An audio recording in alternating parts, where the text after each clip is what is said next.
Okay, well, good morning, everyone, and I'd like to introduce Mr. Schmidt and Mr. Brown to everyone. Thank you a lot, Lauren and Martin, for joining me this morning to share a little bit about the TIS high school program.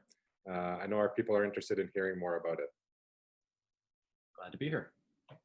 I'd like to just introduce Mr. Schmidt, our secondary principal, 36 years of teaching. And the best of those years, the last 3 here at TIS, and lots of experience in Canada and then also internationally. So it's been great having you on the team, Lorne. Thanks for joining us. And Martin Brown, our vice principal for secondary. And I know it's been fascinating watching you grow here at TIS over the last 9 years. And you've been teaching for 15 years as well. Is that right? Yes, I have. Great. So we've got great leadership experience and teaching experience on our high school admin team. Let's jump right into it. Tell us a little bit about the TIS high school program.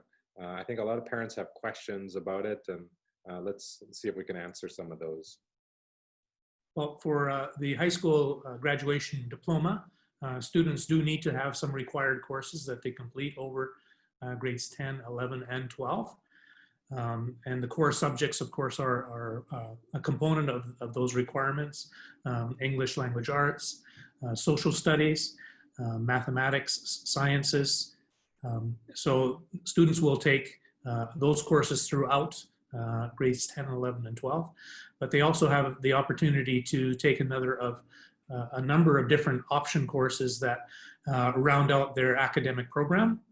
And those can vary widely in terms of subject area and specific subjects within those areas. I don't know if you want a list of all the different kinds of things they do, but just to throw out a few, there's languages, so there's both French and Chinese. There's humanities subjects like geography and politics. There are sports, performance, so activity-based subjects. There's technology-based subjects like robotics, multimedia, art subjects like music and visual arts. So a wide variety of students were not so much in grade 10, but in grade 11 and 12, they can really explore their interests. In grade 10, the program is a lot more prescribed. They also have to take phys ed and comm as part of their Alberta requirements, and that's usually done in grade 10s. Mm. So this really builds on what they've done in middle school, where in middle school they explore their different topics like drama and music and computers. Everyone takes it, but they get an exposure to all 4. But once they get into high school, they can then start to change and focus on certain areas if they want, both in the academic cores, like choosing whether to do 3 sciences or 2 sciences or 1, but also in these really interesting programs such as robotics and architecture and music. Yeah. Fascinating. Yeah. Okay. So they can tailor design their high school program to best suit their interests, what they really love to do, as well perhaps their career aspirational goals and university programs that they would like to apply to. And does this help them for university? Like, is it just taking up time and space? Is it just for fun? Or does it actually help them in their university applications? If they have a specific faculty that they want to enter, there would be certain courses that are very advantageous for them to take. So in conjunction with their academic counselors, it's good for students to have an idea of, if they have an idea of what they want to study at university, to speak to the counselors as to which courses should I be looking at taking to help my application to a university. Yeah, and even if they don't, this is part of the process of finding out what they're interested in, and their marks in grade 11 and grade 12 will count towards their university application. Sorry, Martin, what were you going to say? Oh, I was going to say that depending on where in the world they want to apply to university, there are also different requirements that different countries perhaps might have. So that would also affect which courses they might need to take. So having that conversation with the academic counselor is very important for that. Yeah, and I think this is one of the main concerns that parents have when they look at a high school program is, will this program prepare my child to go to university and to get into a good university and into the program that they want. What do you say about that? Does our program prepare them for that? Go ahead. Yeah, absolutely. Our graduates all get offers from university, and just this past graduating year, I think it was 33% of them got offers to universities that are ranked in the top 50 worldwide. So our graduates are in demand. They have the requirements to get into these top universities, no matter what their program of choice happens to be. They get offers of scholarships. More than 9 million MOP was offered to our students from universities last year. And I think one of the things that we really pride ourselves on is that it's great that our students do go into these top universities, but it's not because we're forcing them to go into the top universities. It's because those are the best fit universities for our graduates. So we really want to make sure that our graduates get into a university that is suitable for them. And if it happens to be one of the top universities, great, and they can get into those ones. And I assume this is a bit of a process too, whereas a parent and student coming into grade 10 might have an idea, oh, you know, my child's going to go back to Canada and go to university there. And then in doing this process, they work with the academic counselors and they find, oh, I can apply to the UK and to Australia. And oh, they've got this really cool veterinary program in Scotland, you know, and it opens up a lot of doors and opportunities for them. And I believe the teachers and the counselors walk them through that process of discovery. Yes, definitely. We have the colleges also come and visit our school. So they inform us and our students of programs that they can offer to our students. We have a university fair every year. This year it will be an online one, but normally they do come physically. And it's very important that students make their visits to all these different representatives to find out what programs are available, because oftentimes they are not aware. And the more they find things that are really resonate with what they would like to do, the more opportunities they would have. Yeah, true. Now we have the Alberta Canadian Curriculum Program. That's the foundation for TIS. And then we've recently brought in the IB Diploma program for grade 11 and 12. It even starts at grade 10. Tell us a little bit about that. What's the benefit for our students, and what should parents be looking for? So the IB program is of course an internationally recognized program. It is a very rigorous pre-university program. It's 2 years in duration, whereas all our other Alberta courses are 1 year long, or equivalent of 1 year. So I guess the IB, what it has to offer for students is it extends those students who wish to extend in certain areas of study, in certain subject areas. Each of the IB courses has a higher level option. So if students are really passionate about a specific subject, they can study it even in more depth and breadth. It also builds a lot of university skills, strengthens their ability to analyze, to think critically. They do a lot of written assignments, so their writing improves. All around, it helps them to prepare to be a better university student than just the Alberta alone perhaps might do. Of course, it varies from individual to individual, but it is an excellent pre-university program for those who are interested in really extending themselves. And one of the things I was surprised to find out about as we had our first graduates with the DP program is that sometimes a student graduates with an IB diploma and an Alberta diploma, you know, if they've completed both programs. And then the university kind of chooses whichever program is the best for them. So sometimes they get accepted on their IB credentials and sometimes on the Alberta credentials. That's correct, yeah. So different schools might be looking for different things, and some schools might be looking specifically for IB grads. So this gives them that option. And many other schools will offer dual offers so that they can look at both programs and how successful they were in one or the other. Excellent. So it actually expands their options in terms of which universities they can apply to. Good. And obviously high school is more than just what happens inside the classroom. I think we've got a fabulous program at TIS inside the classroom, but there's also amazing opportunities for students to get involved outside the classroom in different activities. Maybe tell us a little bit more about those. Yeah, our extracurricular and sports opportunities are top-notch. There's lots of sports teams that many of our high school students belong to. We've got a number of teams across a number of different sports that they can join. We also have a thriving volunteer team as presented by our Caritas counselors. And this group of students goes out into the community and really gets involved in Macau and helping the community as needed. So that's one of the big parts of what we do here. There's also various clubs and activities that they can get into, whether it's drama or writing or poetry. Those are also. And I think one of the joys that we find as teachers, right, is those students that get involved that you're not expecting.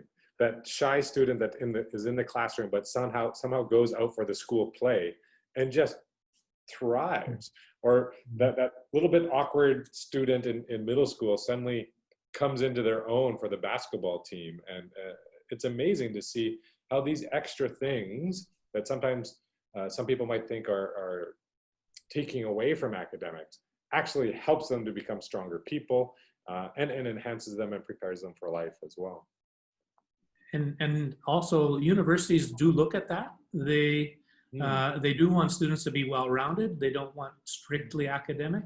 So they do pay attention to what kinds of ECAs and activities and sports students have been involved with. So if students can have documented that they've been participating in these things, it actually makes for a stronger application. Yeah, that's very true. That's a good point. Any advice for parents or students who may be new to TIS or getting involved, or maybe just haven't been as informed of what's happening at the high school level? What options do they have?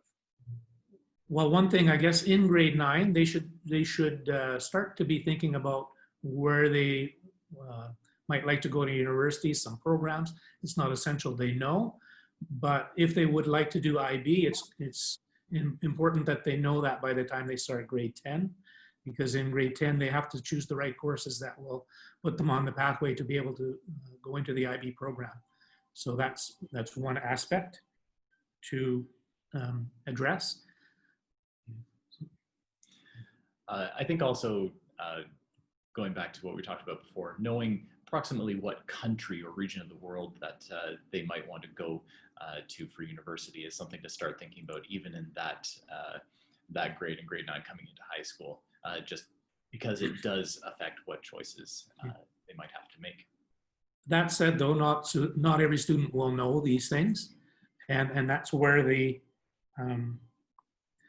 holistic approach is valuable, is so that students can still explore and discover those areas that they might find really suit them best. And there will always be pathways, even if they didn't have the right course here or there always will be pathways for them to follow at the tertiary level. Yeah, I would say, I would recommend that students really try and take risks. We're talking about these extracurriculars and sports and opportunities for leadership. Just joining one of these clubs or activities really gets them not only involved in the community, especially if they're new to TIS, but really develops the confidence and the appreciation for the holistic learning and experiential learning that we're very proud of here at TIS. Another thing you might want to mention is the opportunity for a student to do a passion project. Can you expand on that? Yeah, in grade 12, we have courses that are student designed. So if a student is really interested or passionate about a certain aspect of learning that is not on offer in one of the courses that we do regularly schedule, they have the opportunity to propose a course called the Passion Project, where they're the ones that design the learning themselves, what those outcomes are going to be, manage their time, the outcomes and deadlines, and work with a teacher as their mentor to help them along the way and have these regular check-ins. and then present what they come up with to a panel of teacher experts at the end. And so it really widens or broadens the choice of what these students can actually do and really focus in on what they're interested in. Wow, you know, I think if we're to summarize all of this, it's just so clear that students have so many opportunities, so many multiple pathways. It's not everyone going down the same path like a machine. There's that core part to it, but even within there, there's choices and options, and then additional opportunities that they have in so many ways. So I think that's important that our people that are watching really understand that our program really provides students to create something very unique and that fits them. There are very few students who have the exact same course schedule over the 3 years of high school as another student. So there is a lot of choice, and it really drives home that it's student driven. What are they interested in, and how do they best get to where they want to go? You know, one of the things that I wanted to ask you about is what sets the TIS program apart from like A-levels. You know, A-levels, they have, everything comes down to the exam in grade 12. Here we've been describing that TIS has all these multiple pathways and lots of opportunities. But how can parents be assured that the students are being assessed and are ready for university? So for graduation requirements for Alberta and for IB, there is an external examination component for many of the subjects. For IB, all of the subjects will have external examinations. The Alberta ones, there are certain subjects that have, many of the subjects have external examinations. And our students, difficult. Both in IB and Alberta, they perform very well, exceeding either the Alberta or the worldwide results for IB. So it's fantastic to hear our kids are doing so well. But and just to let our parents know, those exams are hard. I mean, I wouldn't want to have to write the grade 12 math exam or English exam. They're challenging, and they're 3 hours to 5 hours each. Yeah. And for IB, they write multiple papers, not just one sitting. So the hours might be about the same all up, but yeah, a lot. The students that are doing IB are also sitting those Alberta exams, so they're doing double the examination process, becoming stronger for it. That's true, and I think that's one of the things we've been so well at doing is crafting a unique program that gives students choice. They can grow in lots of different areas, but there's also this strong foundation of academics that universities will recognize worldwide as well because of those examinations. And as a school, we're able to make sure that our students are achieving above the averages within Alberta or Canada or the world. We go through all of the different aspects of a holistic student, but we don't forget about those academics and how important being academically rigorous is. And our results on both the Alberta diploma exams and the IB exams prove that. Absolutely. Great. Well, thank you guys both for your time today. And if parents have questions or concerns, I'm sure they're available to come and talk to you or email you along with the counselors and the homeroom teachers. And I can't wait to get some students back here next week and start school up again. All right. Absolutely. Thanks, Howard. Great. Thanks a lot, guys. Have a great day. Bye.